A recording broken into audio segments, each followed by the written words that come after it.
Well, finally, 592 XP. Let's open it up and see what's in the box. Yeah, something just doesn't feel quite right. I'm not sure what it is. No, I don't know if I should open it. What's wrong? How could I do that? That's better. All right, let's open it up, see what's in it. Move the camera closer, see a little more detail. This box was packaged really well. Big thank you to HL Supply for getting this to me quite quickly. He had 10, I think that's what he said. I got number 9. Let's see what's in the box. Packing material. For those of you that know blade steel.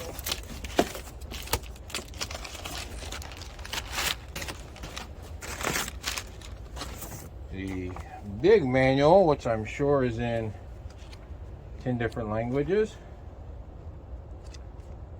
Yep, that's a manual. Tools, scratch, looks like a T27 Allen. Sorry, T27 Torx. This is the winter cover. This fits on the flywheel side to block the snow and some of the air when it gets super cold.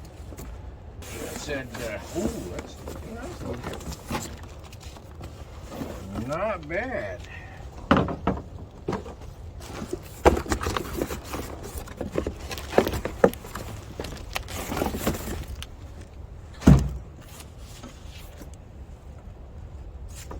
Not bad at all. Let's take a dry weight of it as is.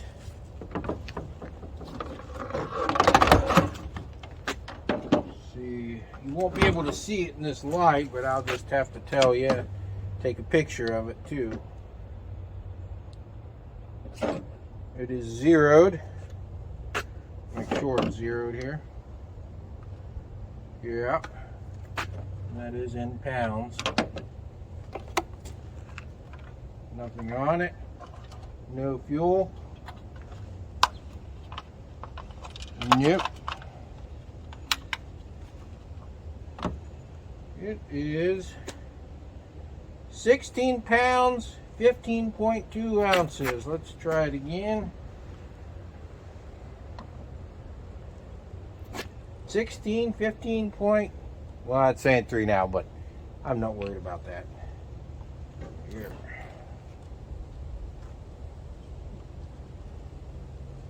Yeah. It changes a little bit. I don't know if you can see it. Let's make some initial observations. It's pretty neat looking saw. And it does not come with the roller. Uh-oh, these might have added a few pounds there. Nice. It does have a spot for a roller chain catcher. These captive nuts are totally different than the ones on the 572. These are much more like the steel. That's how they look. This is a better design than the. They had ones with just like little tangs on it to mount through the case. This is a better design.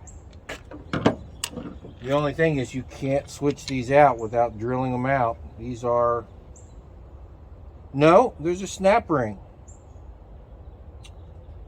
which would be a pain in the butt, but these are replaceable. There's a snap ring on it. These are replaceable. It has the nice AV spring over travel limiter, just like the 572.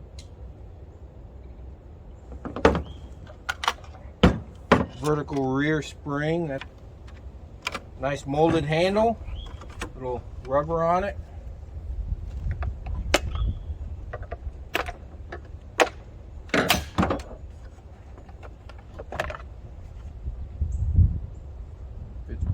nice.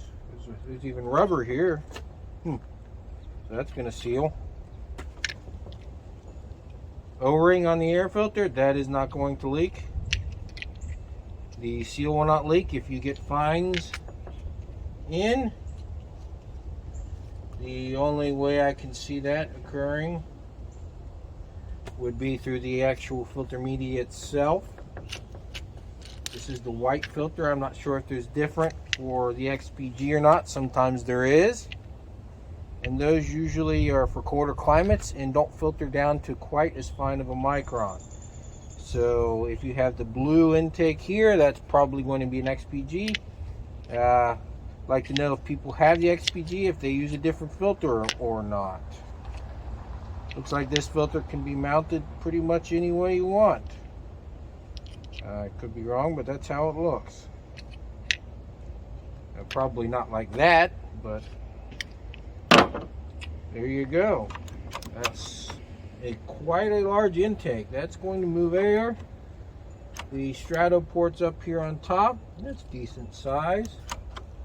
Boy, look at those transfer tunnels. Woo-wee!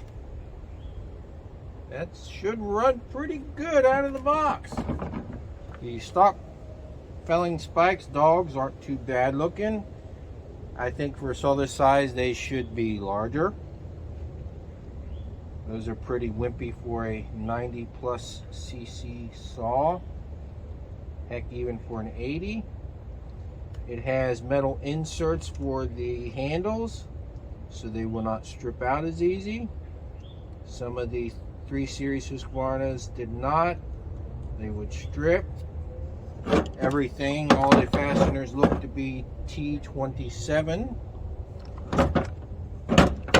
There is a fuel sight gauge, and it looks like on the back there is another limiting cable that is more similar to what steel does, actually. A little cable so you can't overstress the AV springs. Well, I'm going to take a pause here, put it back together, get a bar on it, some fuel and oil in it, and start it. And if I have time, I'm going to give it a run. First cut with the 592 XP. It is already warmed up, so I'm just going to fire it up and cut.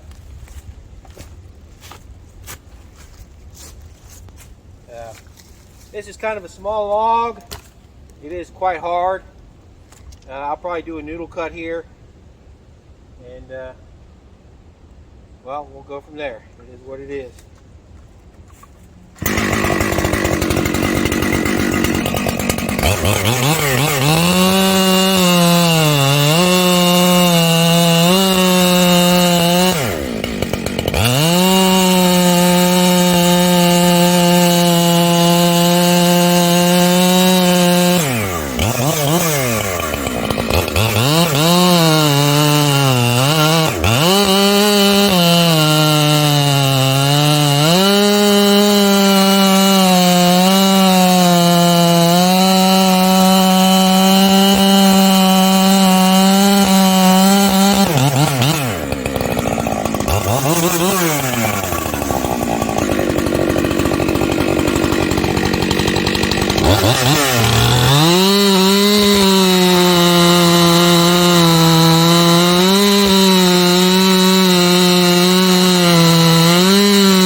Well, that didn't work.